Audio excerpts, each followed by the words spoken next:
मेरा register brown वाला। देखो सेंटर ऑफ मास और कोलिजन का ना सेम वो बनता है, क्या कहते हैं तुम्हें कवर, सेम क्वेश्चन यार बनता है, तो इसीलिए मैंने वो क्वेश्चन अभी नहीं भेजा उसका, क्योंकि वो सीओएम कोलिजन के साथ में आएगा, ठीक है, उसका अलग से नहीं होता है। ऑल्दो एनसीईआरटी के हिसाब से वो रोटेशन चैप्टर का पार्ट है, पर उसके क्वेश्चन इसी के अंदर ही होते हैं, तो हम कोलिजन करेंगे। तुम्हें सीओएम में कोई भी डाउट है क्या? तो मुझे ना उससे पहले बस एक बार छोटा सा क्वेश्चन करके दिखाना।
Are you able to read the question properly with this color? Okay. Yeah.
Is the answer 4/3?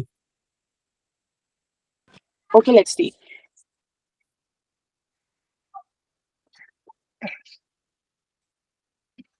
V recoil is minus of 20 into 40 plus 0 minus 50 into 20 upon 100 plus 40 plus 0. That is it. So it is minus 800 minus 1000 upon 140. So this is 200 by 140. तुम्हारा answer क्या था? 4/3. क्या गलती करी तुमने? देखो जरा।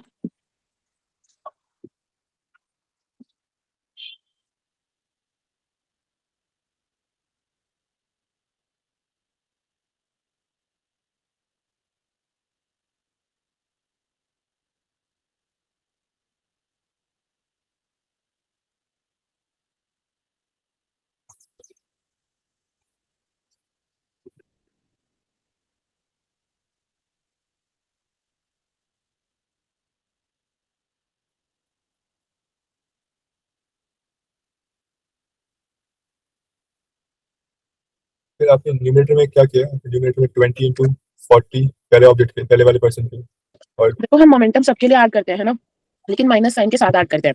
तो मैंने इसके लिए किया 20 into 40, ठीक है। ये तो रेस्ट पर है एक तरह से, उसकी वेलोसिटी 0 है तो 0, और ये है 20 into 50, पर ये इस डायरेक्शन में जा रहा है, मोमेंटम तो वेक्टर है, तो -50 into 20, ठीक है। कोई दिक्कत?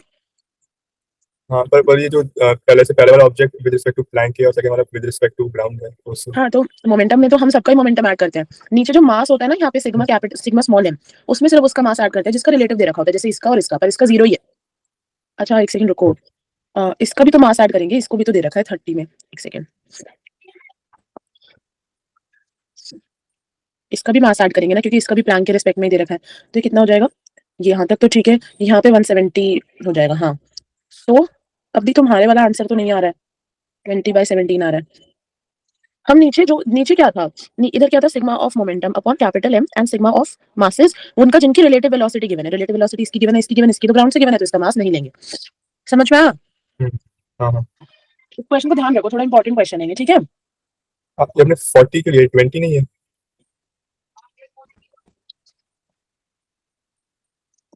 है lot of silly mistakes from my side.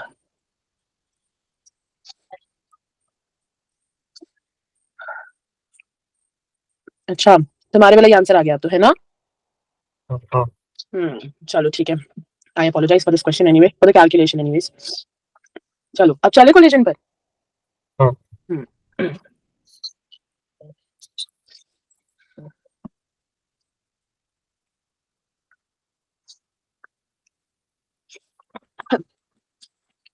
देखो, कोलिजन में सिंपली क्या है, देयर आर टू बॉडीज, एक ये let's suppose this is moving, this is m1, this is m2, this is moving with u1 and this is moving with u2. We are taking a condition in which u1 is greater than u2. Then obviously after collision, this is before collision. After collision का scenario क्या है कि एक इसके पास v1 आ चुकी है और इसके पास v2 आ गई है, and now v2 is greater than v1. So I can say that kinetic energy initial is generally final, that kinetic energy final if net is generally zero, therefore momentum is conserved. Momentum is conserve, जब बाहर से force नहीं है तो acceleration zero. और ई क्या होता है बताना जरा अंशुल। ई क्या? ई हाँ, ई क्या होता है?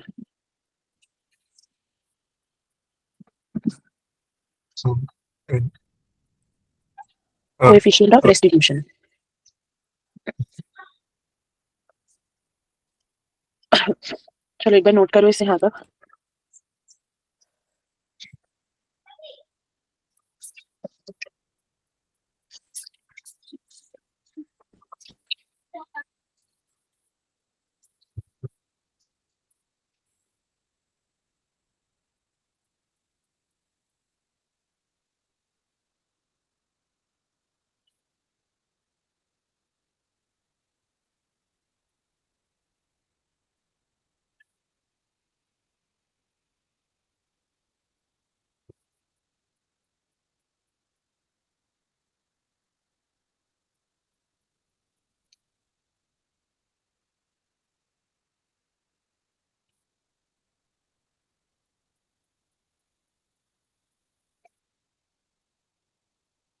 हाँ कोएफिशिएंट ऑफ रेस्टिट्यूशन क्या होता है Anshul?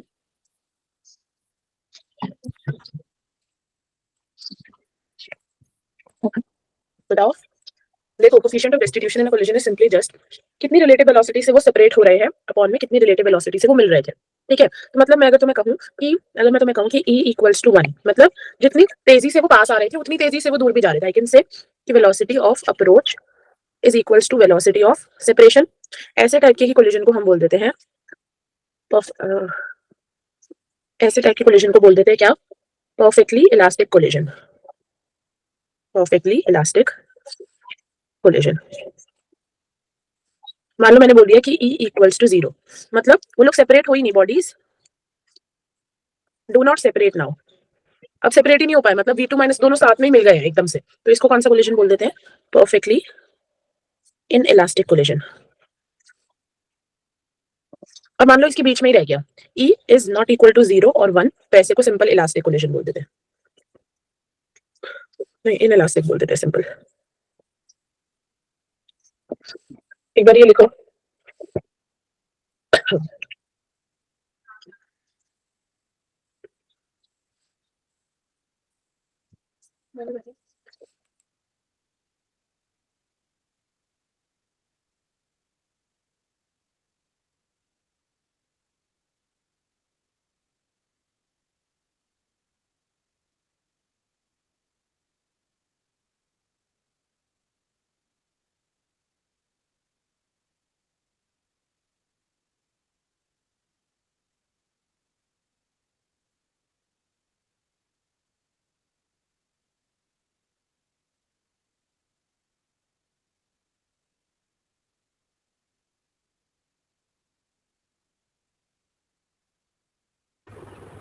Have written this momentum is conserved in all kinds of collision.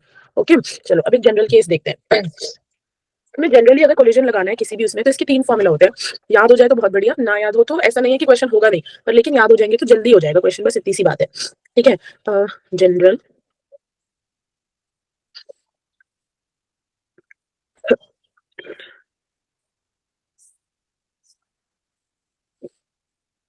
First, जैसे मान लो कि कोलिजन के बाद मुझे फर्स्ट बॉडी की फाइनली वेलोसिटी निकालनी है, तो इसके लिए मैं क्या करूंगी, v1 is equals to m1 minus E M two into u1 plus 1 plus E m2 u2 upon m1 plus m2। ये बड़ा सा फॉर्मूला बट कुछ कर नहीं सकते इसमें। अब v2 लिखना है तो इधर m1 पहले m2 ही पहले लिखो, m2 माइनस ई m1 u2 प्लस 1 प्लस ई m1 u1 upon m1 plus m2। तो एक याद रख लो, उसके हिसाब से फिर चेंज करते रहो।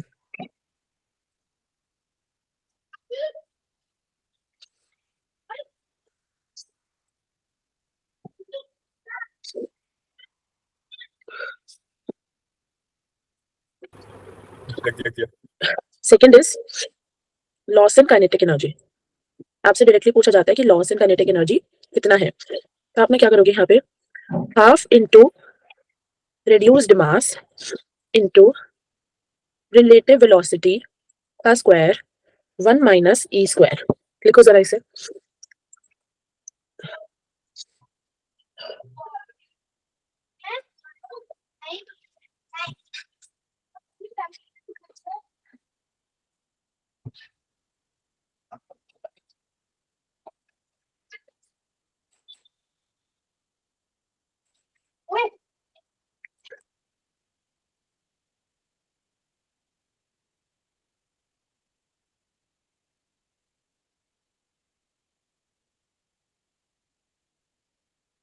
हाँ, हो गया।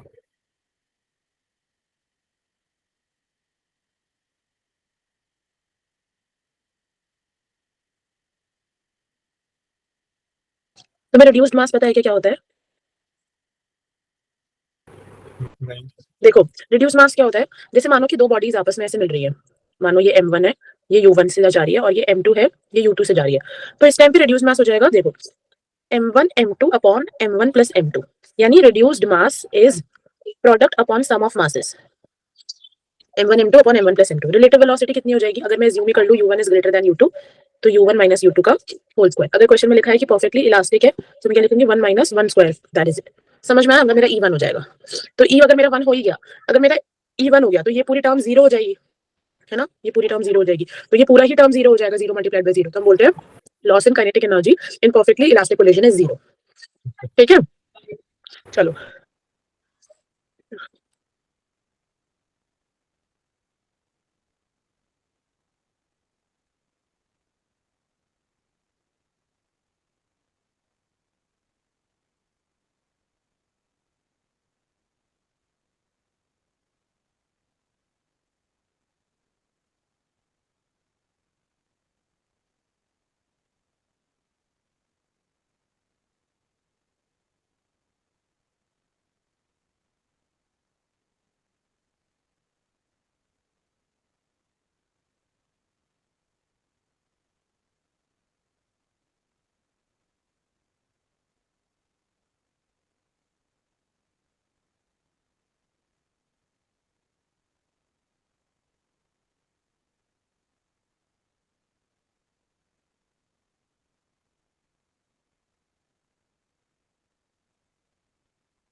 अंशुल हुआ नहीं क्या क्वेश्चन ये?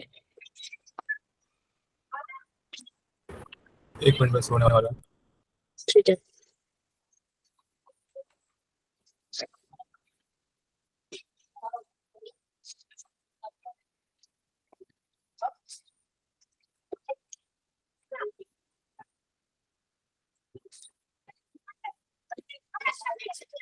कोएफिशिएंट रेसिड्यूशन 1 से आ सकता है।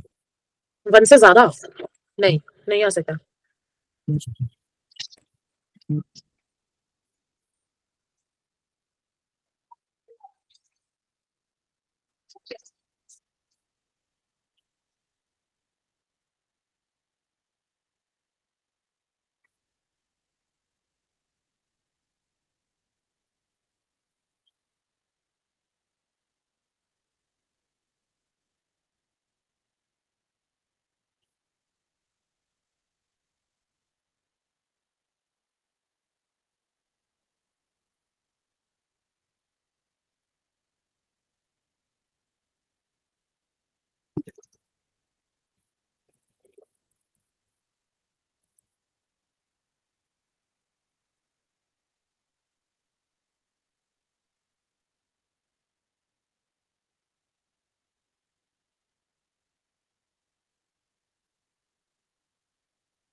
कोएफ U/2 आ रहा है क्या?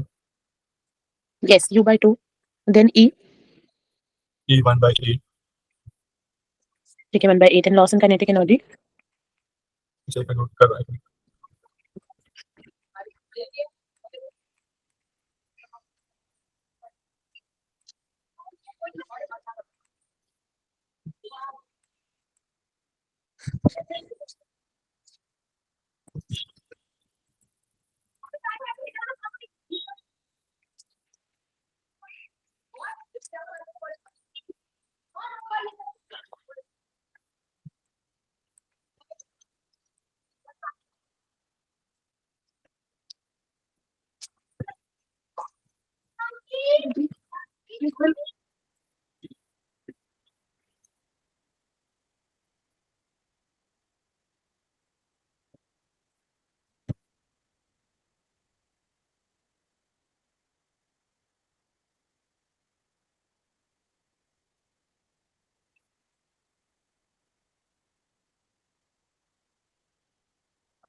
एक minute. Loss of kinetic energy कितना आया? कितना आया? 7 mu²/6। नहीं, थोड़ा चेक करो क्योंकि इसका आंसर है 21U²।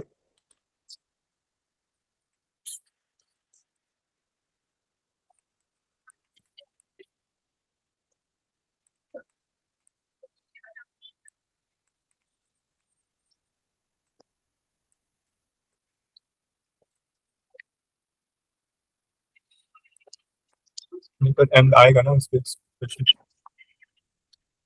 हाँ, एक M आएगा। ये लो।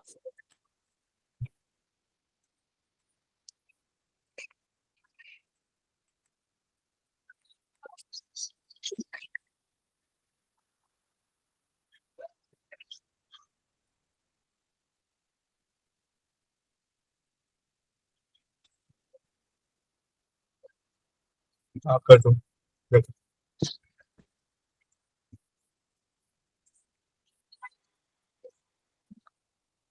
Half relative is 2M² upon 3M into U1 minus U2 का होल स्क्वायर ना।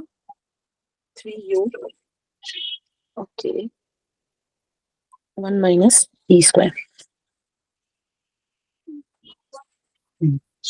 माइनस E स्क्वायर के 1 minus E the whole square. 1 minus E²। ठीक है। 2M 2m² / 3m.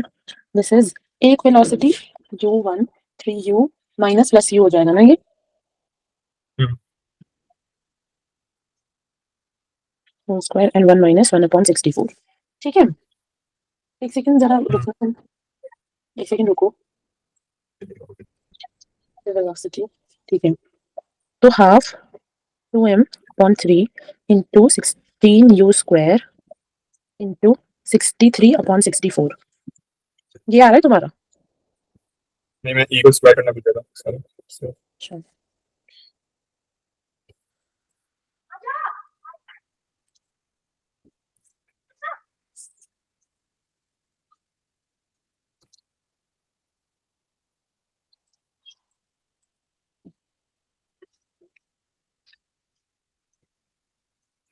वैसे जो भी आए एज एन 16, ये तो कट जाएगा यहाँ से, ये इधर से कट गया, दिस इज 4, सो 63/4 8 24m/². इसमें डेटा थोड़ा मैनिपुलेट कर दिया है मैंने, इसलिए आंसर वो नहीं आ रहा है, इसे छोड़ दो. 63/12 हाँ ठीक है, तो 5 पॉइंट समथिंग 5.2 m², बट इसे फ्रैक्शन में रहने दो. ठीक है, समझ आ गया क्वेश्चन? चलो नेक्स्ट क्वेश्चन पर चलते हैं. इस क्वेश्चन का मतलब डायग्राम मैं तुम्हें बना दूं या फिर देखते हैं? चलो. A bullet of mass 200 gram is fired towards a wooden plank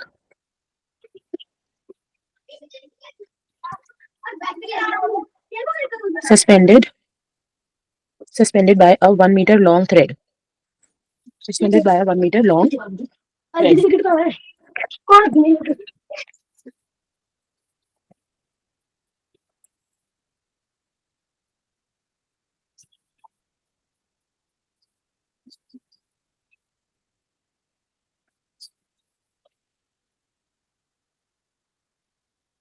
एक काम करते हैं, मैंने इसको डायग्राम ही डायरेक्ट बना देती, तुम डायरेक्ट डायग्राम से ही करो, इसमें से बहुत टाइम लग जाएगा. देखो यहाँ पे ना एक थ्रेड है ऐसे, उससे एक वुडन प्लैंक सस्पेंडेड है, थ्रेड की लेंथ है 40 सेंटीमीटर. ठीक है, ये प्लैंक का मास है 300 ग्राम. इधर से एक बुलेट आती है, यहाँ से एक bullet I, let's suppose 200 grams की. ठीक है, तो ये बुलेट यहाँ से इस पे गई कितनी किसी वेलोसिटी से, जब ये इसके पार से बाहर निकली ना, जब ये बुलेट यहाँ से बाहर निकली तो इसकी 200 मीटर्स पर सेकंड की वेलोसिटी थी. और उसके बाद after collision wooden plank wooden plank rise हो गया, ऊपर उठेगा ऑब्वियसली, इस पे अगर बुलेट स्ट्राइक कर रही है तो ये ऊपर उठेगा ना. तो wooden plank राइज्ड such that the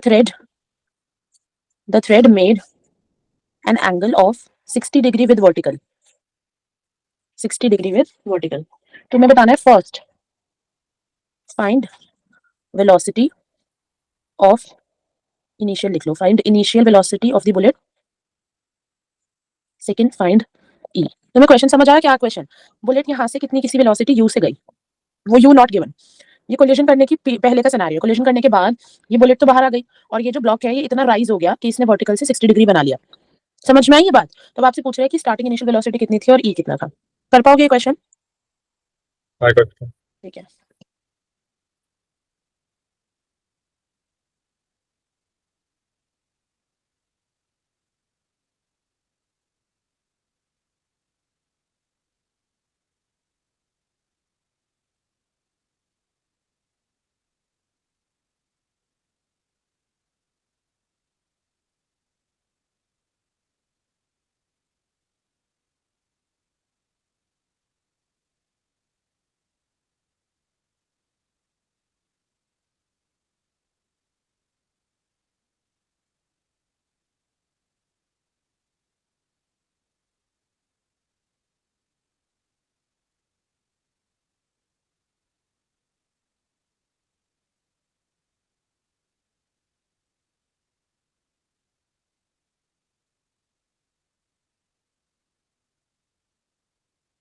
ठीक है, डेटा थोड़ा चेंज कर लो, ये ना 200 नहीं है, ये 20 कर लो इसको, ये बुलेट जो बाहर आई है ना यहाँ पे से 20 कर लो.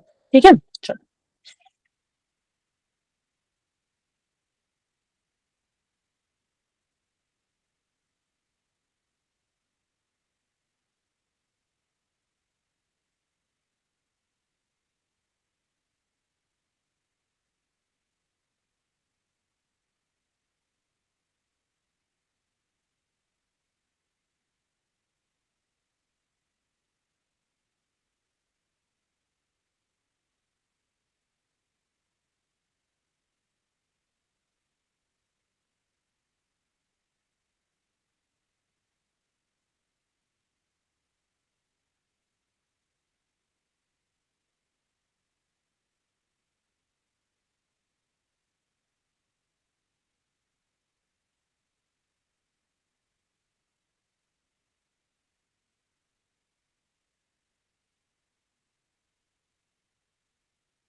ये वाला नहीं आ रहा, कर लो ये वाला। देखो मैं तुम्हें ना पहले थोड़ी सी हिंट दे रही हूँ। तुम अगर तुमने क्या अप्रोच की, पहले बताओ क्या सोचा तुमने? हाँ, आई ट्राइड वो इक्वेशन में डालने के लिए, तो अपने जैसी V1 और V2 थी, दोनों को देखो डाले। अगर मैं इसको M1 मान लूं और इसको मान लूं M2, तो तुम देखोगे कि M1 की U1 U है, ठीक है, और जो U2 है वो तो 0 है क्योंकि पहले तो ये रेस्ट पे था, है ना। फिर M1 का तुम्हें V गिवन है, लेकिन इसका V2 नहीं गिवन है ना। तुम इसे कैसे निकालने की कोशिश करो। ये तुम्हें बोल रहा है कि वो उसकी वेलोसिटी की वजह से ये 60 डिग्री राइज कर गया। इसका मतलब ये हुआ कि कोलिजन से इस ब्लॉक को कोई वेलोसिटी मिली होगी, लेट्स सपोज V, उसकी वजह से ये 60 डिग्री ऊपर राइज कर गया। मतलब यहाँ पे कोई तो हाइट आई हुई होगी। तो तुम ये हाइट निकालो, उस हाइट को V इक्वल्स टू 2gh के अंदर डालो। ये हाइट निकालोगे तो आपको ये पता चल जाएगा कि ये वेलोसिटी कितनी आई थी। और हाइट कैसे आएगी, देखो ये पूरा L है और ये cos 60 तुम्हें गिवन है, तो L1 माइनस cos 60 से। समझ में आया? अब कोशिश करो।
हुआ अंशुल अब?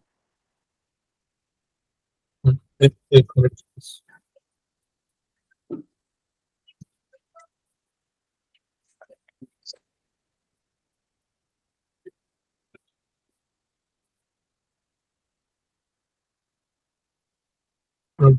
यू U17 है, तो बिल्कुल ठीक।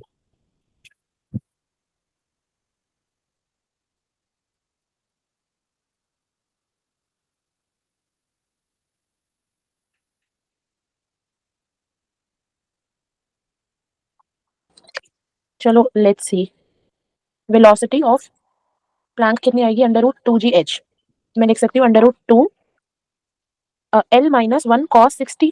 Can I right this? क्योंकि ये तो लेंथ इतनी तो आएगी। जैसे अगर ये 60 है, ये L है ना, तो ये अगर मैं यहाँ से देखूं, ये L हो जाएगा, राइट। तो ये L है, तो इतना वैल्यू हो जाएगा L cos 60। और मुझे ये निकालना है ये कि इतनी हाइट कितनी है, क्योंकि ये मेरी हाइट। तो कितना हो जाएगा? L minus L cos 60। ये बात समझ आ गई ना तुम्हें कैसे आया? तो this is 0.4। Anshul, do you get this कि ये कैसे आया? हाँ, तो ये हो जाएगा 2 into 10 into 0.4 into half, which is 0.2, right. So 0.2, तो 2 मीटर्स पर सेकेंड। तुम्हारा कितना आया? जगह ठीक है, तब ये आ गया। तब तुम इनिशियल वेलोसिटी ऑफ बुलेट निकालो। फर्स्ट निकालो m1 u1 plus m2 u2 is equals to m1 v1 plus m2 v2 से निकालो।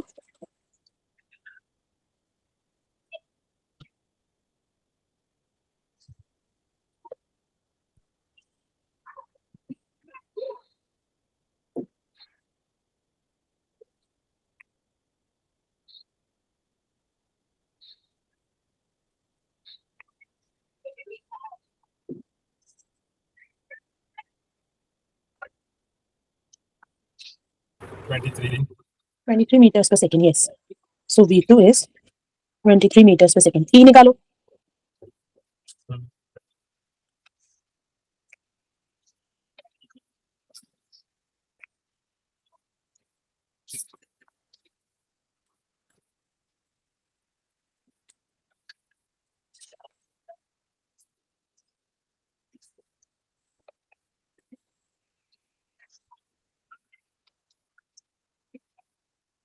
Hmm.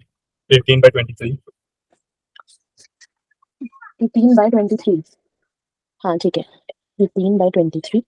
डन. ठीक है, तुम्हें समझ आ गया क्वेश्चन? Hmm. चलो, इसी के ऊपर ना एक और इसी कॉन्सेप्ट के ऊपर बेसिकली लेट्स सपोज कि यहाँ पे एक ब्लॉक है. This is of 500 grams. ठीक है, यहाँ से एक बुलेट आती है विद ये 100 ग्राम की है, ये यू से आती है. ठीक है, अब क्या हुआ, यहाँ से ना बुलेट बाहर निकली, यहाँ से बुलेट बाहर निकल जाती है विद 10 मीटर्स पर सेकेंड. और जो ये ब्लॉक है ना, ये ब्लॉक आगे मूव कर जाता है, ब्लॉक आगे मूव कर जाता है यहाँ पे. ठीक है, यहाँ पे मूव कर जाता है, पर ये सरफेस इज रफ. म्यू है इसका फ्रिक्शन कोफिशिएंट. और ये आगे मूव करता है 1 मीटर चल के. समझ में आ, यहाँ पर आके वो स्टॉप कर जाता है. इन ऑल बिफोर कोलिजन ये इस पे कोलाइड करता है, फिर उसके बाद बुलेट बाहर निकल जाती है और इसको जो वेलोसिटी मिलती है उससे ये आगे 1 मीटर आगे बढ़ जाता है फ्रिक्शनल सरफेस से. समझ में आ गया तुमको सब कुछ? अब तुम यही करो जो ऊपर किया, फाइंड यू ऑफ बुलेट. तुमको दे रखा है mu is equals to 0.8. Yes.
Is it 30?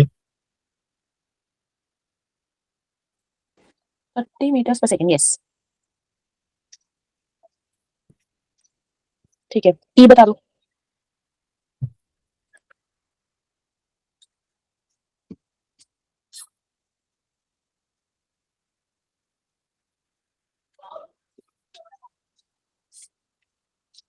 By 5.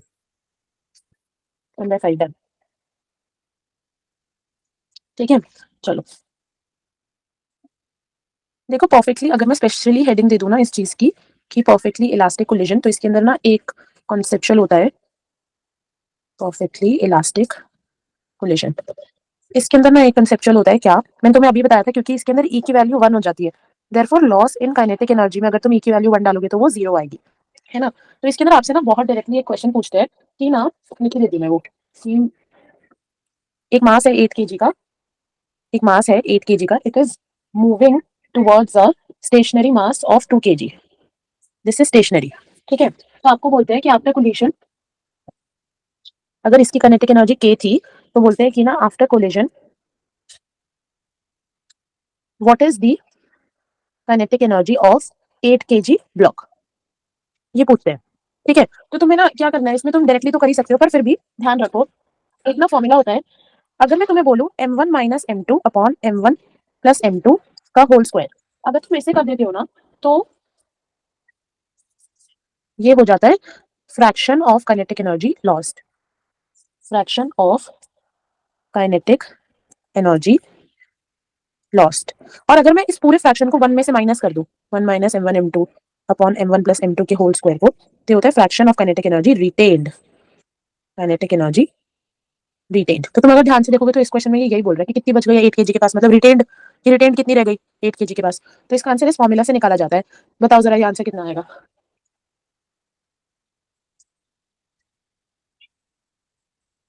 एक सेकंड रुको, ऐसे कर लो, रिटेन्ड की, just give me 1 second, I will be back in a second.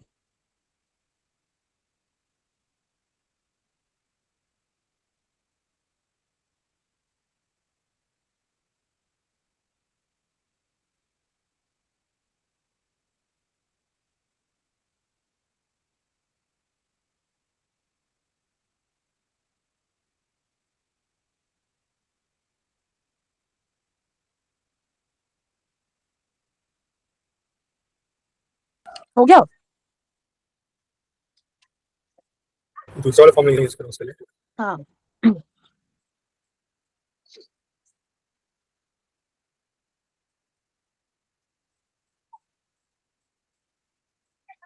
9/25। Yes 9/25। ठीक है, इसके अंदर एक दो बातें ना और होती है परफेक्टली इलास्टिक कोलिजन में। मान लो कि अगर ये मेरा एक m है और ये u1 से चल रहा है, या लेट्स सपोज 2 से चल रहा है, और मान लो एक और सेम आइडेंटिकल बॉडीज है और ये 3 से चल रही है, तो इसको मैं बोल सकती हूँ identical mass, identical mass in perfectly elastic collision. तो क्या होता है कि वेलोसिटीज एक्सचेंज हो जाती है। क्या हो जाएगा अब आफ्टर कोलिजन m3 से चलेगा और ये वाला m2 से चलेगा, वेलोसिटीज एक्सचेंज। समझ में आ गया ये पॉइंट। ठीक है, लेकिन कब होगा ये, तब जब मास सेम हो गया, अदरवाइज नहीं होगा ऐसा। You get this point Anshul. चलो नेक्स्ट वीक लिख लो इसको।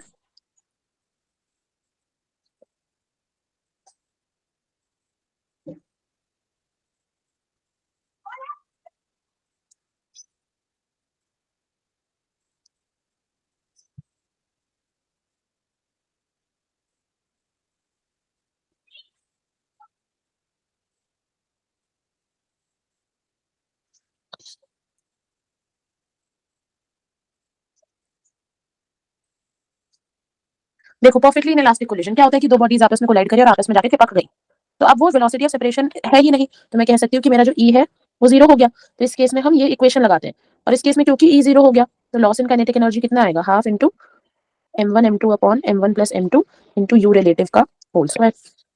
ठीक है, 1 माइनस सी स्क्वायर वाला फैक्टर आएगा ही नहीं। ऐसे केस में हम बोलते हैं loss in kinetic energy is maximum, loss in kinetic energy is maximum.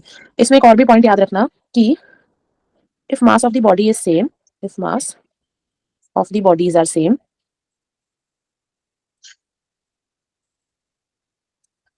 loss during a perfectly inelastic collision, during a perfectly inelastic collision, then loss in kinetic energy is maximum, which is kinetic energy initial by 2। मतलब अगर दोनों की masses same है और वो perfectly inelastic collision show करे, तो वो चिपक जाएंगे। ठीक है, और उनके अंदर जो लॉस इन काइनेटिक एनर्जी होगा वो उनकी इनिशियल काइनेटिक एनर्जी के हाफ से ज्यादा कभी भी नहीं हो सकता, मैक्सिमम ही उतना है। और दोनों ही बॉडीज अगर सेम है और परफेक्टली इलास्टिकली कोलाइड करे, तो उनका loss in kinetic energy zero हो जाएगा और उनकी वेलोसिटीज आफ्टर कोलिजन एक्सचेंज हो जाएगी। समझ में आया। इस पॉइंट पे ना मतलब क्लास 12th में जब हम एटम चैप्टर पढ़ते हैं तो एक बहुत अच्छा पॉइंटर बन जाता है, बट मैं वो इधर बताने का कोई भी सेंस नहीं है, पर ये पॉइंट ध्यान रखना। ठीक है, लिख लिया ये सारा तुमने। एक मिनट। ठीक है,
V after collision 1 meter per second.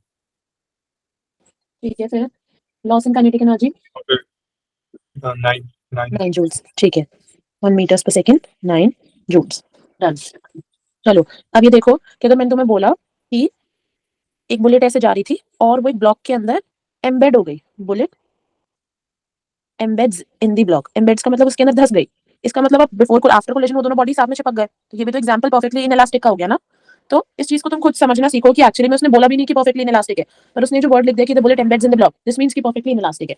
ठीक है, तो अभी this is 400 gram, this is 1 metre, this is 100 gram, it moves with u velocity, and आपको ये बता रखा है कि finally the bullet block system rises to a height h meter and thread makes 60 degree with vertical। तो वही question है in all, तो आपको बस बताना है कि u कितना है।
हो गया अंशुल?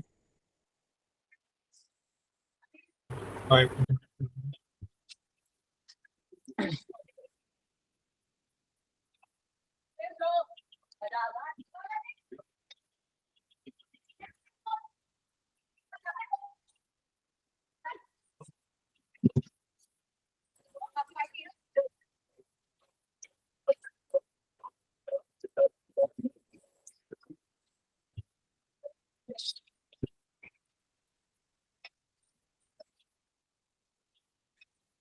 आया फर्स्ट आंसर की नहीं आया? root 10 by रूट 10 बाय 10.2 है, कितना है root 10 bye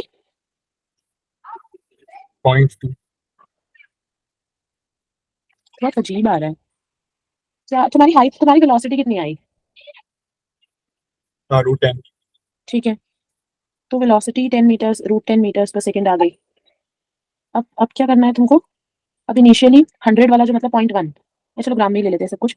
100 into U plus 0 is equals to 100 into 100 plus 400 into root 10, उन्होंने बोला 100 u is equals to 500 root 10, so u is 5 root 10। Simple, ये क्यों नहीं आया तुम्हारा आंसर? में kg में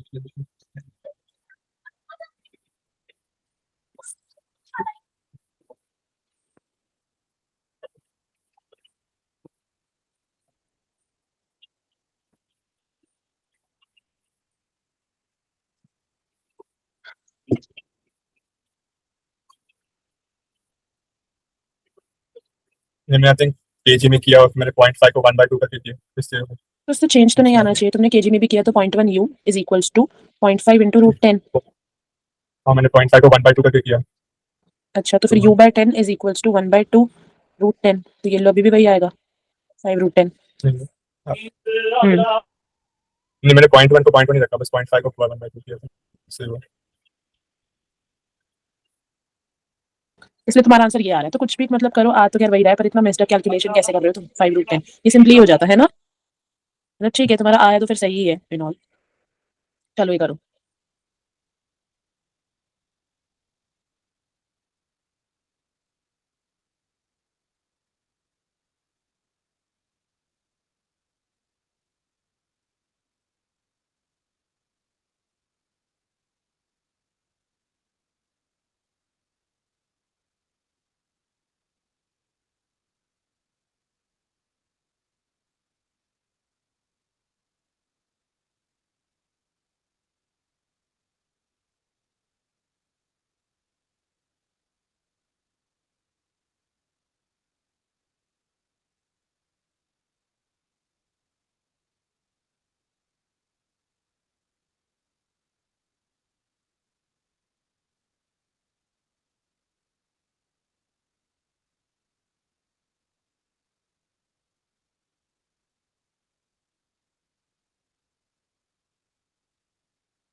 तो ये ब्लॉक ने कितना डिस्टेंस ट्रैवल किया? 1 मीटर, 1 मीटर, पहले की तरह ही 1 मीटर। ठीक है।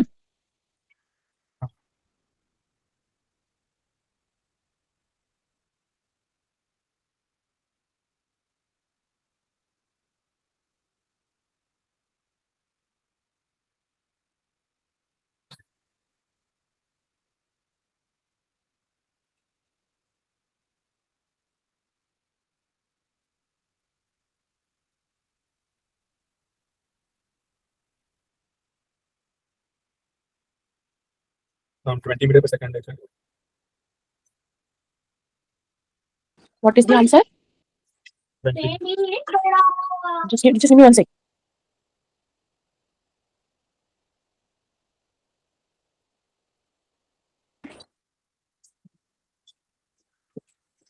ठीक है, initial velocity, initial U is 20 meters per second. ठीक है, चलो नेक्स्ट। एक कॉन्सेप्ट है बहुत ज्यादा ऐसे फेमस टाइप ऑफ, इस पे अगर क्वेश्चन आ जाता है तो जनरली लोग नहीं कर पाते हैं। मैक्सिमम एलोंगेशन और कंप्रेशन।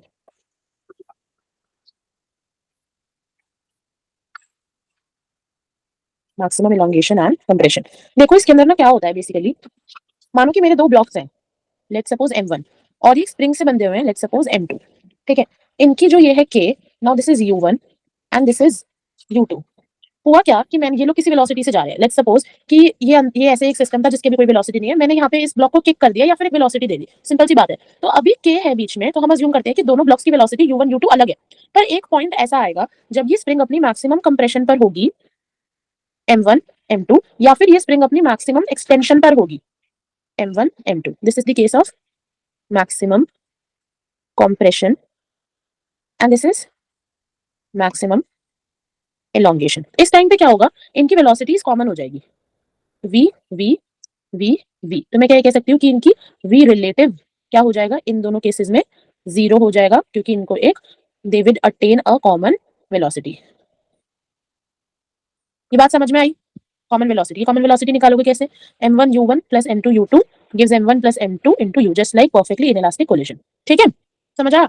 अब इसी केस में, इसी टाइम पर एक बहुत इंपॉर्टेंट पॉइंट ये होता है कि अगर मैं यहाँ पे कर दूं half reduced mass into v relative का होल स्क्वायर, जो ये लॉस इन काइनेटिक एनर्जी होती है यहाँ पे, लॉस इन काइनेटिक एनर्जी, ये किसके इक्वल हो जाता है, हाफ के एक्स स्क्वायर के इक्वल हो जाता है, जहां पे मेरा एक्स क्या है, मैक्सिमम कंप्रेशन या फिर एलोंगेशन। समझ आ गया ये पॉइंट पूरा, ये बात समझ आ गई अंशुल? चलो लिख लो इसे। हाँ हाँ ठीक है, इसे लिखो।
हाँ, लिख लिया।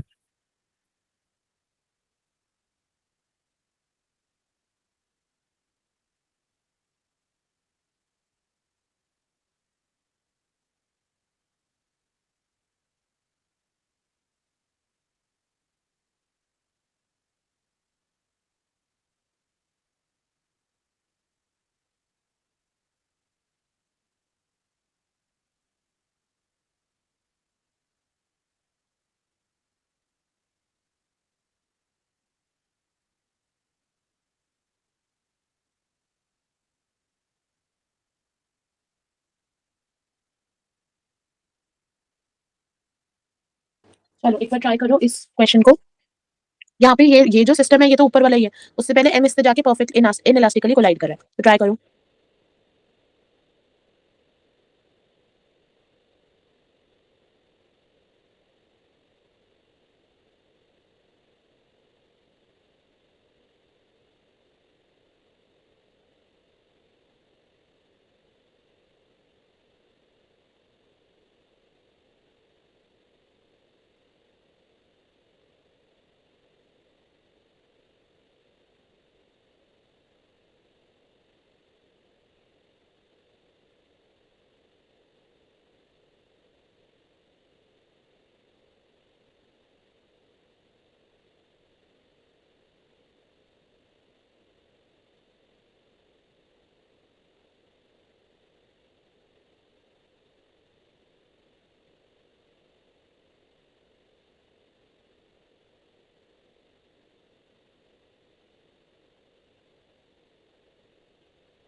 डन अंशुल?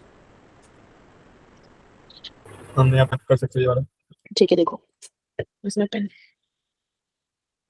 एक सेकंड, छो ना, मेरा पेन कहाँ चला गया, एक सेकंड रुको।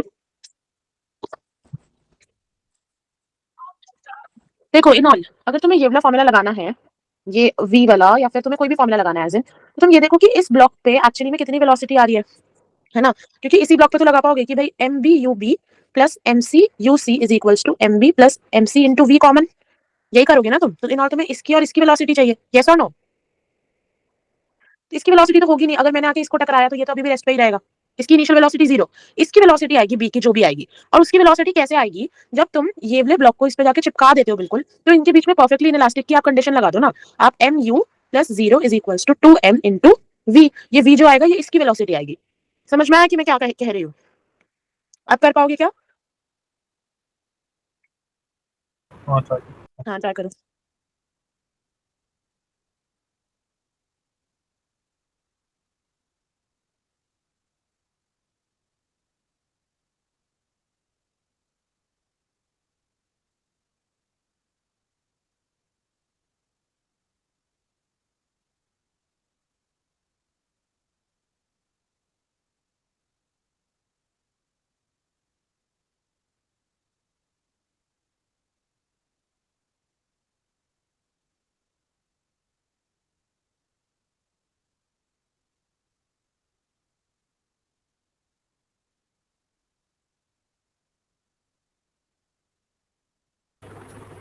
तो u by 3 how much is it? u by 3 u by 3, yes, common velocity is u by 3, common velocity is u by 3। अब ये मैक्सिमम कंप्रेशन भी निकाल दो, मैक्सिमम कंप्रेशन भी निकाल दो, ये तो इस वाले फॉर्मूला से आएगा ना, इससे, ये v रिलेटिव नहीं है, ये v कॉमन है यहाँ पे, v कॉमन, ठीक है, चलो करो।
maximum u into root m by 6 क्या हो रहा है? हाँ ऐसा ही आना चाहिए, खैर x is equals to M you square by 6 की, ठीक है, ऐसे ही आ रहा है ना तुम्हारा भी? चलो हाँ, let's come on to oblique collision.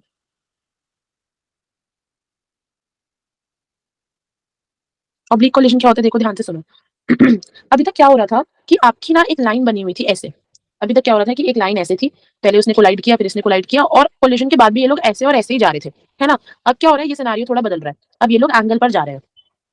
देखो, एक body is this, other body is this, ये इनका लाइन ऑफ कोलिजन है। लेट्स सपोज ये m1 है, ये u1 से जा रहा है, और ये m2 है, ये u2 से जा रहा है, ठीक है। यहाँ पे अब क्या हुआ, ये दोबारा से m1 m2 आए, यहाँ पे ये जा रहा है v1 से और ये जा रहा है v2 से, ठीक है। ये यहाँ पे गया, इसने यहाँ से एंगल बनाया φ1 और इसने ये एंगल बनाया φ2।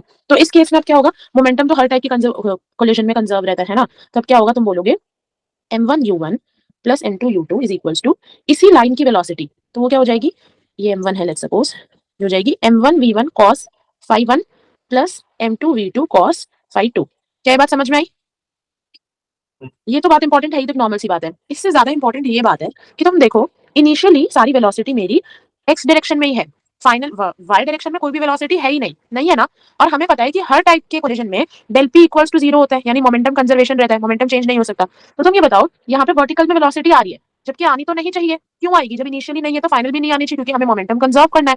तो हम क्या करते हैं, ये वेलोसिटीज इस तरीके से एडजस्ट होती है कि फाइनली इसका जो वर्टिकल कंपोनेंट बनता है ना, इसके वर्टिकल नीचे वाले कंपोनेंट से कैंसिल आउट हो जाता है, ताकि final velocity vector in vertical direction भी 0 रहे। वो आ ही नहीं सकता कुछ भी वर्टिकल वेक्टर, क्योंकि यू नहीं है, वर्टिकली यू कुछ भी नहीं है। समझ में आई ये बात? तो मैं ये तो फर्स्ट पॉइंट हो गया। Second point is m1v1 sin phi 1 is equals to m2v2 sin phi 2। क्या ये बात समझ में आ गई? चलो लिखो।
ओके। सी नाउ सी, इस तरीके के क्वेश्चंस को करने के आपको मैंने दो टूल तो दे दिए कि आप हॉरिजॉन्टल डायरेक्शन का मोमेंटम कंजर्व कर दो, आप वर्टिकली इनिशियली कुछ नहीं है तो वर्टिकल भी कर दो। एक चीज आप जो और कर सकते हो, आप क्या कर सकते हो, काइनेटिक एनर्जी कंजर्व कर सकते हो, जिसके अंदर आप क्या कर सकते हो कि half m1u1 square plus half m2u2 square is equals to half m1v1 square plus half m2v2 square. ध्यान रखो कि काइनेटिक एनर्जी के अंदर कोई थीटा बीटा नहीं आता, काइनेटिक एनर्जी स्केलर, ठीक है, इसके अंदर कोई भी थीटा नहीं आता है, क्योंकि वेलोसिटी का स्क्वायर हो जाता है ना। तो इसीलिए इसके अंदर आप जैसे नॉर्मल जैसे है वैसे ही रख दो सीधा। ठीक है, समझ आ गई ये बात? चलो लिखो एक बारी।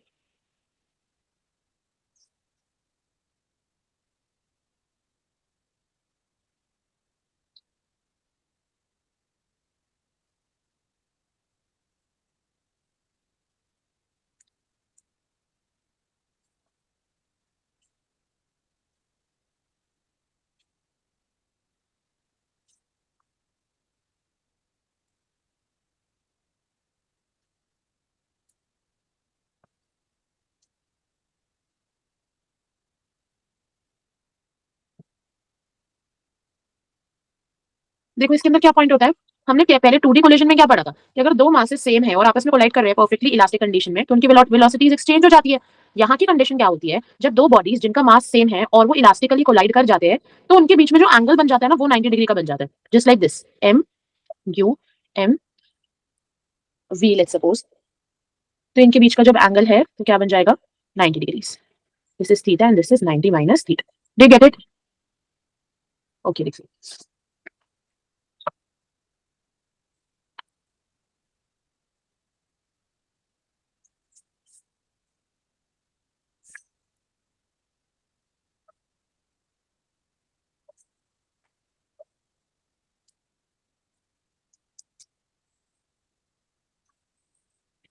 ये क्वेश्चंस ना थोड़े मतलब टफ होते हैं और थोड़ी लेंदी कैलकुलेशन होती है, थोड़ा आराम से करना। ठीक है, आपको इसमें वेलोसिटी ऑफ सेकंड बॉल निकालनी है आफ्टर कोलिजन।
हुआ क्या थोड़ा सा अक्षल? नहीं कर मैं करूं? तुम इसमें जो ये 3 डेटा है ना, 3 टूल्स हैं, इनसे कुछ ना कुछ होगा, और इससे ज्यादा और कुछ भी नहीं हो सकता है। तुम क्या करो, v और u के बीच में, दोनों वेलोसिटीज के बीच में कुछ ना कुछ रिलेशन निकाल लो, जो सेकंड इक्वेशन से निकल जाएगी, और फिर उसको थर्ड में पुट कर दो, बस कुछ भी नहीं है और। समझ में आया? करूं क्या मैं, कि करोगे फिर से तुम? नहीं आप बताते हैं क्या ठीक है, मैं करती हूँ, देखो।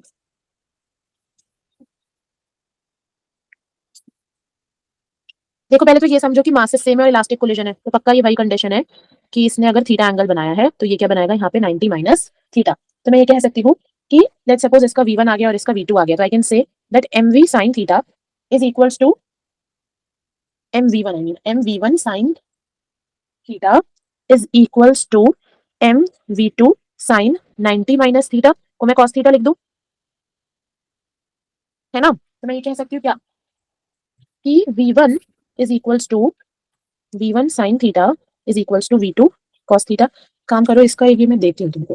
v1 is equals to let's suppose u by 2, अगर ये u है तो ये u बाय 2 है, तो ये क्या हो जाएगा, u by 2 sin theta is equals to v2 cos theta. तो तुम ये देखो कि तुम्हारी जो v2 वेलोसिटी, मतलब इन ऑल कहने का मतलब ये है कि इसकी वेलोसिटी u गिवन थी, इसकी मैंने तुम्हें u की टर्म्स में दे दी, और अब यहाँ से जो v2 है ये भी u की ही टर्म्स में आ गया है। समझ में आया? तो इन ऑल जो भी यहाँ से v2 आएगा वो तो निकल ही जाएगा u बाय 2 tan थीटा, है ना? कोई दिक्कत तो नहीं है यहाँ तक? तो लेकिन थीटा गिवन नहीं है, तो थीटा गिवन नहीं है तो ऑब्वियसली अब मैं साइन या टैन वाली चीज तो लगा नहीं सकती हूँ। तो ऐसा कोई फॉर्मूला देखो जहाँ पे थीटा नहीं आ रहा है, तो थीटा इस इक्वेशन में नहीं आ रहा है, तुम देख रहे हो? तो तुम इस इक्वेशन में u1 की वैल्यू पुट करो, u2 की वैल्यू पुट करो, v1 की पुट करो और v2 की पुट करो। v2 की पुट मत करो, मतलब जो भी वैल्यू आएगी फिर वो v2 की आएगी। अभी भी करोगे कि मैं खुद करूँ, बोलो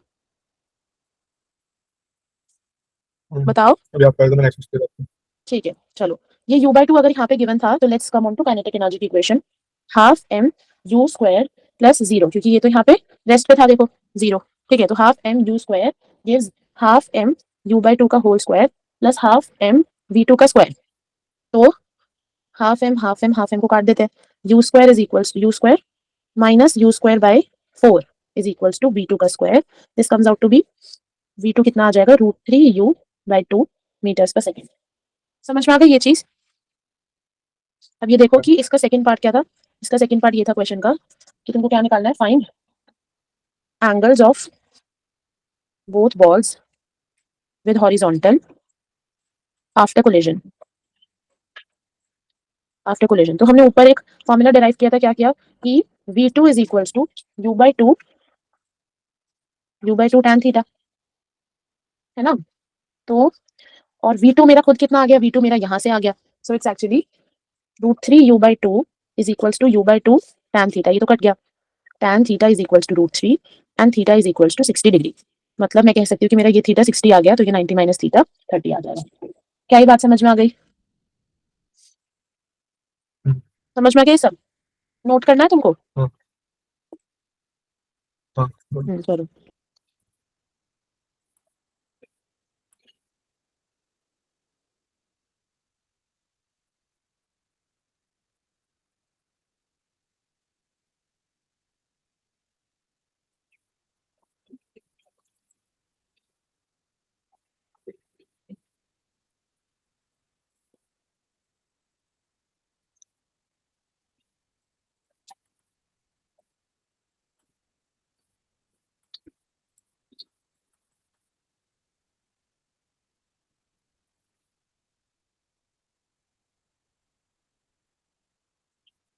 हाँ, कर लिया।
अंशुल अब इसका फर्स्ट पार्ट तो बहुत ईजी है, उसका आंसर बता दो ऐसे ही।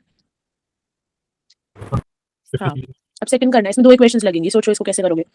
काइनेटिक एनर्जी वाली जो इक्वेशन होती है बहुत जगह काम आती है, फिर भी चलो सोचो।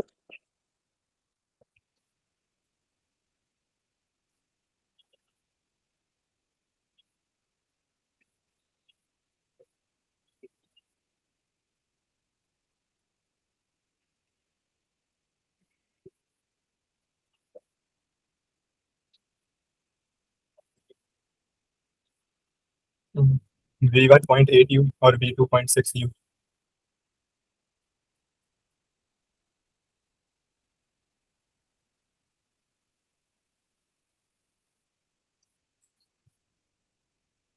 V1 कितना है तुम्हारा? हाँ ठीक है, और V2 कितना बोल रहे हो? 0.6। हाँ ठीक है, और V2 V2 0.6 तो ये नहीं आता है, ये तो नहीं आना चाहिए। V1 अपॉन V2 का रिलेशन कितना आया तुम्हारा? 4/3। तो अगर ये ऐसा कुछ आया तुम्हारा, हाँ ठीक है, तो 0.6 ही आएगा, 0.6 ही। ठीक है, ठीक है। चलो, ये ना चैप्टर मैंने इसलिए एक्सटेंड किया क्योंकि इसमें बस एक टॉपिक बचा है, रीबाउंडिंग, उसके बाद ये खत्म हो गया। ठीक है, देखो, rebounding is the last that is left, उसके बाद ये खत्म। रीबाउंडिंग में कुछ नहीं है, बस इतनी सी बात है। मान लो ये फ्लोर है, यहाँ से एक बॉडी नीचे आकर ऐसे गिरी, u इक्वल्स टू 0। ठीक है, ये नीचे आई, इसने इससे कोलाइड किया, इसने इससे कोलाइड किया। यहाँ पे जब ये वापस गई, लेट्स सपोज ये इतनी हाइट तक की गई है, h से h0 से आ रही थी और अब ये h तक चली गई है। तो और मान लो कोलिजन कोलिजन के दौरान इधर e की वैल्यू है कुछ, तो this is the value of e। तो V N is equals to e की power n into V nought, जहां पे V not is the initial velocity velocity after n collisions, velocity after n collisions, and n is number of collision। समझ आई क्या ये बात? देखो जरा इसे,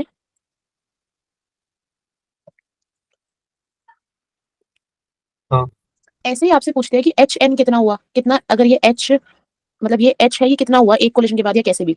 तो एच एन का भी फॉर्मूला क्या बनता है? Height after an collision is equals to ई की power 2n into H not. ऐसे ही पूछते हैं टोटल डिस्टेंस कितना हुआ, total distance is H nought 1 plus E square minus 1 by E square. फिर उसके बाद पूछते हैं टोटल टाइम कितना हुआ, कितना टाइम लगेगा उसको।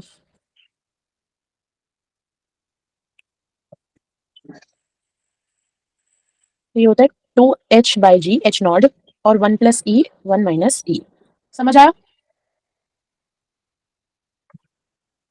हम्म, इस पे एक ही होता है बहुत अच्छा सा क्वेश्चन, चलो पहले तो मैं इजी करा दूं थोड़ा सा।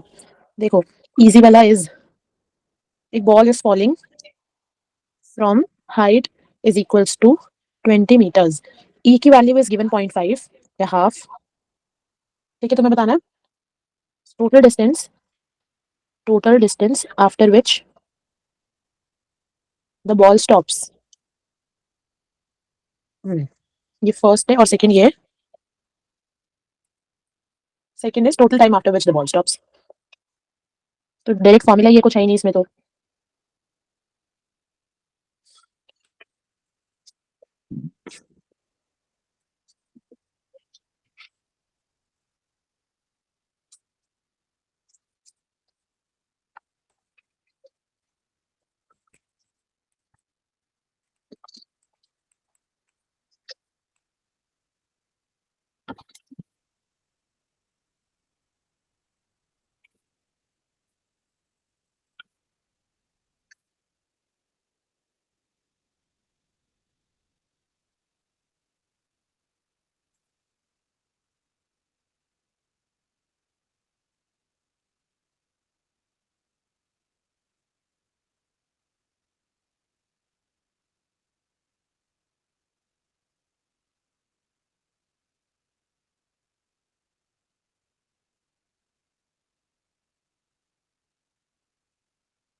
हुआ क्या? डिस्टेंस 60 मीटर है। नहीं, 16 होल स्क्वायर नहीं है, ये ई का स्क्वायर है बस। अच्छा देखो दोबारा करो।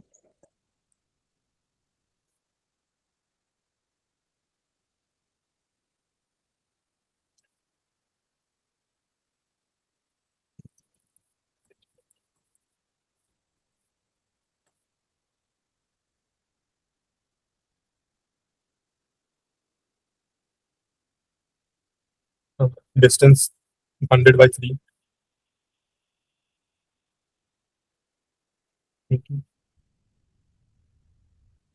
और टाइम, टाइम कितना आया? 6 seconds। 6 second. Done. Last question of this topic chapter, मतलब कहते body falls from a height of 20 meter, rebounds from hard surface and loses 60% of its energy in the impact. So find E. Find E.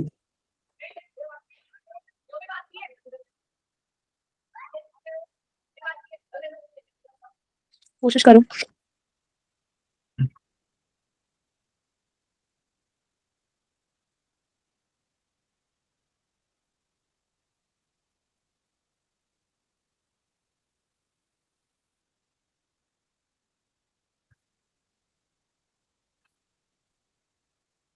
इस data को यहाँ 60 की जगह ना 20 कर दो।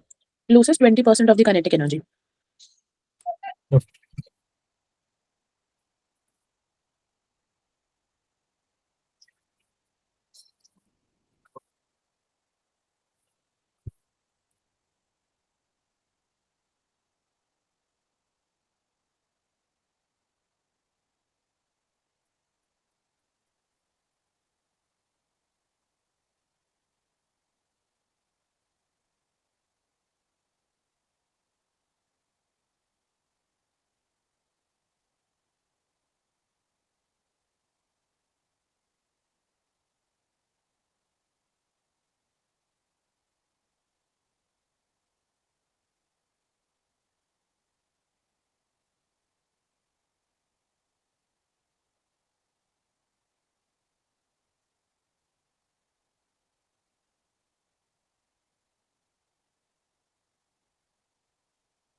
हुआ?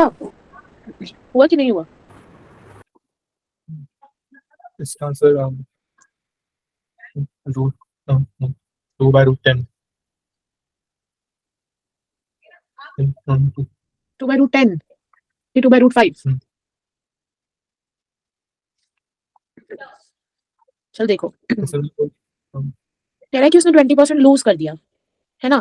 तो हम ये लिखेंगे, हम क्या बोलेंगे कि एक्चुअली में kinetic energy final is equals to 80% of kinetic energy initial, क्योंकि 20% तो उसने लूज कर दिया ना। तो अब क्या होगा कैलकुलेशन में, half m v square is equals to 80/100 of half M you square, है ना? या मैं बोल सकती हूँ वी नॉट स्क्वायर। तो हाफ एम काटो, वी स्क्वायर अपॉन में v not square is equals to 8/10।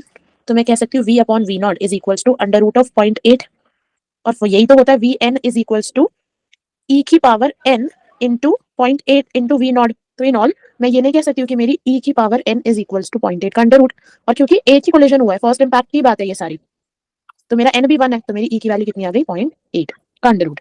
ये नियरली इक्वल टू 0.89 ही होता है। समझ में आ गई क्या ये बात? ऐसे करना था क्वेश्चन। अब आपसे क्या होता है, ये डायरेक्टली क्वेश्चन पूछ लेते हैं, ये तो मैंने आगे एक्सटेंड नहीं किया, लेकिन वो डायरेक्ट पूछते हैं, वो ये नहीं लिखते फाइंड डी, वो ये बोलते हैं अब बताओ कि बॉडी फोर्थ कोलिजन के बाद कितनी ऊपर जाएगी। तो आपको बट नेचुरली पहले ई ही निकालना पड़ेगा, ई निकालने के बाद आप सारी चीजों में पुट कर सकते हो। समझ में आ गया ये क्वेश्चन? चलो ठीक है, लिख लो जल्दी से।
लिख लिया।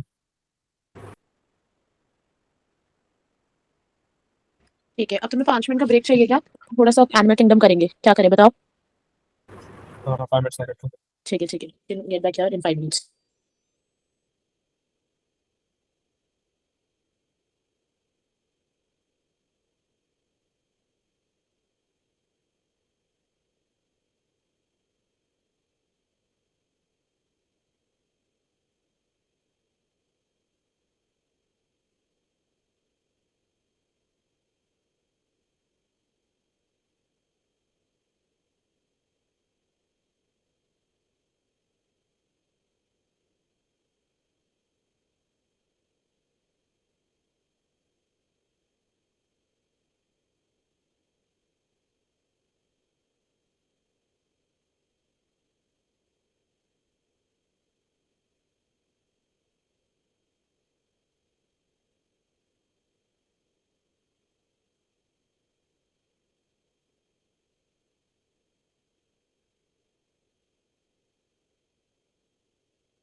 ना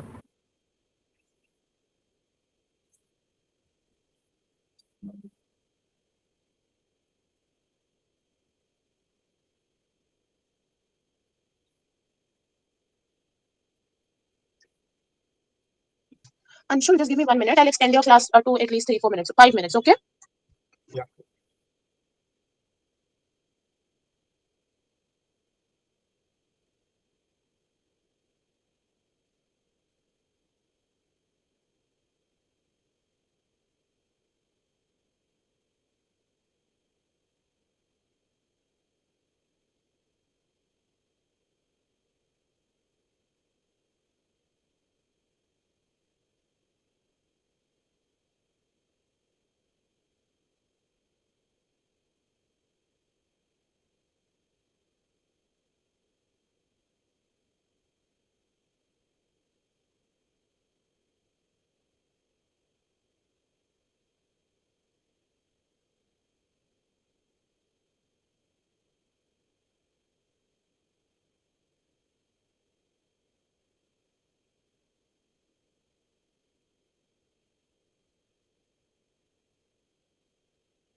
Okay. Are you back, Anshul? Yeah. Okay.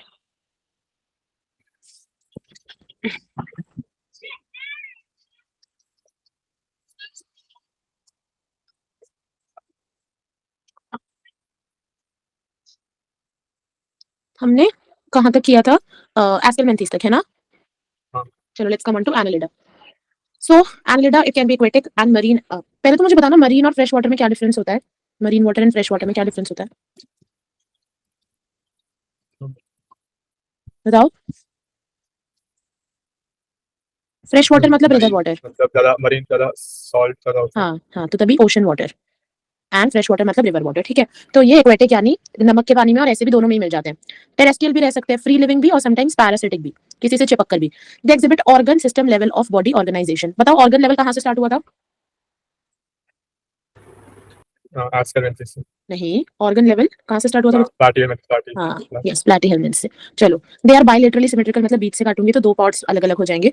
The triploblastic यानी 3 germ layer. Very important. Metamerically segmented and coelomate animals. यहाँ पर ना एक वो लिखो साइड में. हमें ना सेगमेंटेशन कहाँ कहाँ दिखती है? Segmentation can be of 2 types, external, internal या फिर both external and internal. External segmentation हमको दिखती है, एक्सटर्नल दिखती है आर्थ्रोपोड्स में. इंटरनल दिखती है मैमल्स में और बोथ दिखती है एनिलिड्स में. देखो इसका क्या मतलब है? ये जो इनकी बॉडी पे ऐसे थोड़े बहुत सर्कल्स है ना, इन्हें हम बोलते हैं सेगमेंट्स. ये सर्कुलर सेगमेंट्स को ही हम बोलते हैं मेटामर्स. देखो, their body surface is distinctly marked out into segments और metamers and hence the phylum name is Annelida because annulus means little little rings. ठीक है. इसकी सेगमेंटेशन में क्या होता है कि अगर आप इस पूरे सेगमेंट को देखोगे तो ये अंदर से भी सेगमेंटली डिवाइडेड है. ऐसा नहीं है कि सिर्फ बाहर से दिख रहा है. तो इसके अंदर इंटरनली भी सब कुछ होता है. इसीलिए मैंने बोला कि इनके अंदर सेगमेंटेशन इंटरनली भी है और एक्सटर्नली भी है. तो बोथ। जबकि आप आर्थ्रोपॉड्स में देखोगे ना, तो हम पढ़ेंगे कॉकरोच में कि बाहर ही काइटिनस एक्सोस्केलेटन है, बस अंदर कुछ नहीं है, वो काइटिनस क्लेरी सेगमेंट्स में होता है, तो एक्सटर्नल। जबकि मैमल्स में, हम में, जैसे कि हमारे वर्टिब्रल कॉलम जो है बहुत सारे सेगमेंट्स में बटा हुआ है ना, 7 सर्वाइकल, 12 थोरैसिक, 5 लंबर, ये सब, तो इसलिए हमारी इंटरनल सेगमेंटेशन होती है, एक्सटर्नल नहीं होती है। चलो, they possess longitudinal and circular muscles which helps in locomotion. यहाँ पे जो इनकी मसल्स है कुछ लॉन्गिट्यूडनल भी होती है और कुछ सर्कुलर भी होती है। अगर मैं aquatic annelids की बात करूँ, जैसे कि नेरिस, नेरिस के पास क्या होता है, छोटे छोटे अपेंडेजेस होते हैं। यहाँ पे देखो, ये these are small appendages which helps them swimming. इनके पास एक क्लोज्ड सर्कुलेटरी सिस्टम प्रेजेंट होता है। एनालिडा जो है, first first blood circulatory system यही पाया गया था। ब्लड सर्कुलेटरी सिस्टम एनालिड्स में पाया गया था, that two of closed type. यानी ब्लड सर्कुलेशन में पहले डेवलप्ड वाला कौन सा है, क्लोज्ड सर्कुलेशन ज्यादा डेवलप्ड है, और वही पहले पाया गया था एनालिड्स के अंदर। ऑल्दो आर्थ्रोपोड्स में इसके बाद ओपन आ जाएगा, है ना। We come on to nephridia. Platyhelminthes में कौन सा एक्सक्रीटरी स्ट्रक्चर था, बताओ। Flame cells. फ्रेम सेल्स का एक और नाम,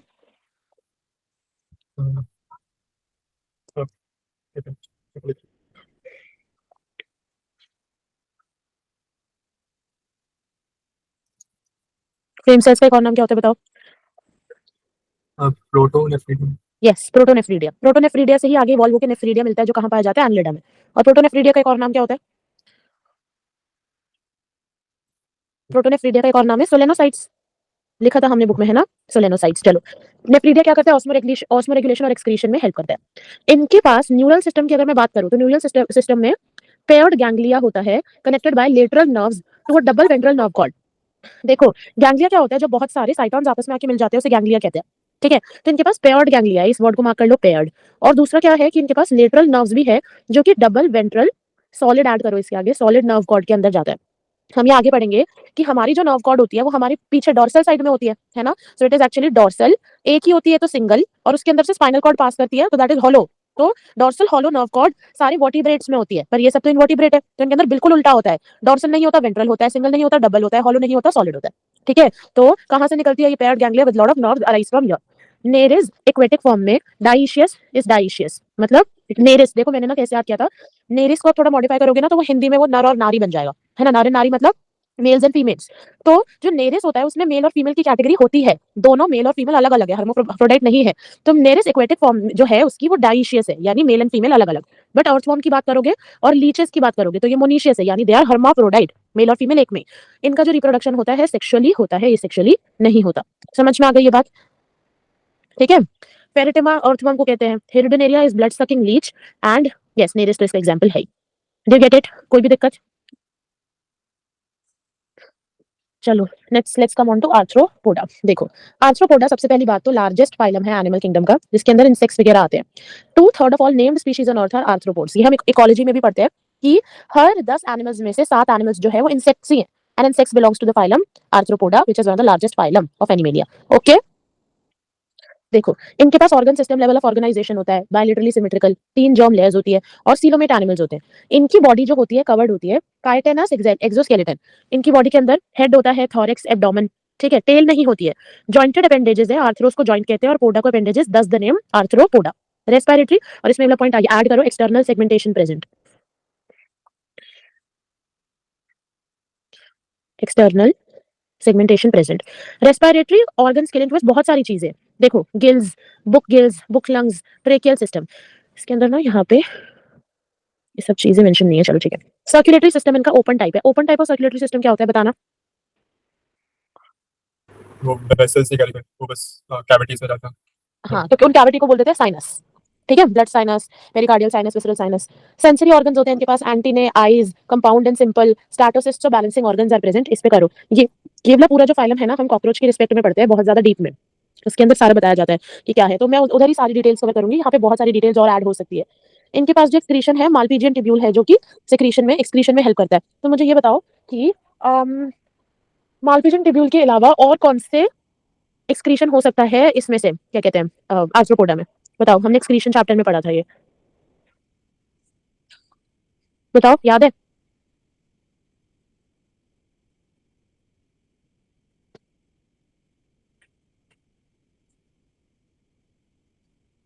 बताओ, it's actually green gland, uricose gland, ये सब याद है क्या, नेफ्रोसिस्ट। चलो हाँ हाँ चलो देखो, ये they are mostly dioecious, obviously अलग अलग होते हैं, मेल कॉकरोच फीमेल कॉकरोच अलग होते हैं, इनकी फर्टिलाइजेशन भी इंटरनल होती है और डेवलपमेंट डायरेक्ट और इनडायरेक्ट दोनों हो सकती है। ठीक है, डायरेक्ट भी हो सकती है और इनडायरेक्ट भी हो सकती है। अगर तुम्हें ध्यान होगा तो कॉकरोच जो होता है, कॉकरोच के छोटे कॉकरोचेस भी तो हम देखते ही है ना, तो ऐसा तो नहीं कह सकते हम कि लार्वा होता है। ठीक है, और दो वो लार्वा नहीं है, वो निम्फ है, वो भी एक दूसरी डेवलपमेंट है, उसको पोरोमेटाबॉलिक डेवलपमेंट कहते हैं, पर लार्वा तो नहीं है। तो हम ये कह सकते हैं कि डायरेक्ट डेवलपमेंट होती है। इनडायरेक्ट कैसे याद रखोगे, हमें पता है कि बटरफ्लाई कैटरपिलर से बनती है और कैटरपिलर प्यूपा से बनता है ना। तो इनडायरेक्ट और डायरेक्ट दोनों ही होती है। इसकी एग्जांपल्स बहुत ज्यादा इंपॉर्टेंट है। मैं बात करूँ इकोनॉमिकली इंपॉर्टेंट इंसेक्ट की, तो honey bee Apis indica, Bombyx silkworm जिससे सिल्क मिलता है, लासिफर लैक इंसेक्ट जिससे हमें और मतलब लाख वगैरह वाली जो बैंगल्स होती है उसका जो भी मिलता है। वेक्टर्स, वेक्टर क्या होता है अंशुल? कैरियर्स हाँ, एनोफिलीज, फीमेल एनोफिलीज किसका वेक्टर है? मलेरिया। ठीक है, एडीज किसका है?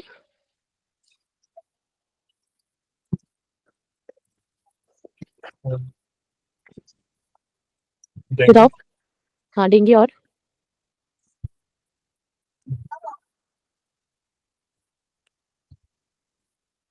चिकनगुनिया। हाँ, डेंगू एंड चिकनगुनिया। ये तुम्हारे सिलेबस में है इसीलिए पूछा, ये क्यूलिक्स वाला सिलेबस में नहीं है इसलिए नहीं पूछा। ग्रेगेरियस पेस्ट, ग्रेगेरियस पेस्ट कौन से पेस्ट होते हैं? जो एक जगह पे आके पूरी तरह से उस एरिया को प्रॉपर्ली कवर कर लेते हैं और कुछ भी वहां पे दिखता ही नहीं है पेस्ट के अलावा। इसको बोलते हैं लोकस्टा या लोकस्ट। ऐसी लिविंग फॉसिल, लिविंग फॉसिल मतलब इतना पुराना हो गया है कि फॉसिलाइजेशन स्टार्ट हो चुका है इसका, पर अभी भी लिविंग है। This is Limulus king crab. ठीक है, कोई भी दिक्कत तो नहीं है इसके अंदर? चलो, इसके बाद हम नेक्स्ट क्लास में करेंगे, हम अपना नेक्स्ट चैप्टर रोटेशन स्टार्ट करने वाले हैं फिजिक्स में। ठीक है, चलो then bye bye, take care, you have any doubts? No. Okay, bye bye. Bye.